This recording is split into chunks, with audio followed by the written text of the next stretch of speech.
So I want us to work on HTML radio button today, and which is just a type of input form that we can actually use in that of the HTML. And most of the time, this is really used for maybe to select just a single choice out of so many choices. All right, so I'm going to just give an example right here. This is going to be a real quick tutorial today. Someone just say what is maybe your gender, something of this nature, and I'm going to go ahead and then maybe close this p tag in here. But then I do have my HTML form right here, and let me go ahead and create the first input. So to do that, I'm going to just do input, and I'm going to just do type, and then go ahead and set that to radio, and we can give this a name. If you want an ID or things of that nature, you can actually do that. All right, and I'm going to just do gender right here as just the name, and I'm going to do a value right here, and I set that to maybe the first one is actually going to be a male. All right, so down here I'm going to just basically go ahead and enter a label right here. So it's going to be label. I'm going to just do 4 attributes in here, and maybe I'm going to just do something like gender, whatever I want to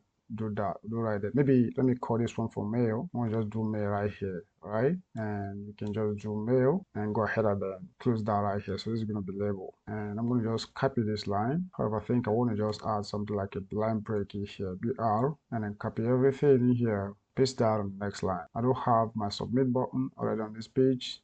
Here is the title. You can just pause the video to type this out in case you haven't actually done this already. So for the second thing in here, we're going to just have to have the gender right here. I'm going to change the value to female. So this is going to be female, and I'll change here to female as well. All right, so that I'm going to just basically start this with a uppercase letter right here. So save the changes. We want to take a look at this in our browser. So if we go to, I think I got that already opened in my browser. But if you double click on that, you're going to see that question that we do have up there that was actually called what is your gender. You take a look in here, you're going to see we'll have what is your gender, and then under that we had these two things that we have in here, which is for male and then that of the female. So you can select just only one item out of these things that we have in here. So if I select this one, you see that this one is actually unselected. So if I want to change this, I can click on the next one to select it. So this is female, this is male, this is female. So it's pretty simple to be able to create something of this nature. I want to add an extra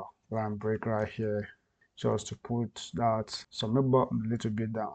All right, so let's make sure that it's really saved, and if we refresh, then push this down a little bit. So you can choose something out of this place. So if you want to reframe the question, maybe you want to change this, what is your which is your country right here, and we can go ahead and then reframe this. Maybe we're going to change this to Nigeria,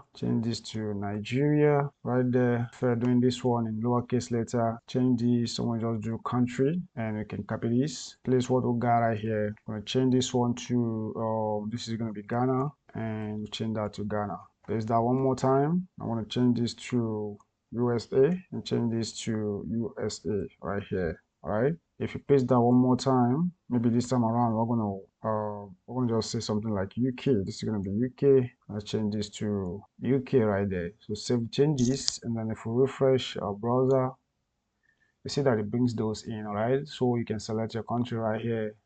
If it is Ghana, you select Ghana. If it is UK, you can select UK, and then you can hit on the submit button to go ahead and submit it if you ever need this. So with this example, I hope you now kind of understand situations where you should be able to like create something of this nature. If you have ever gone for a CBT exam, this is just basically what they normally use to be able to create multiple choice questions and then answers, all right? So they use things of this nature.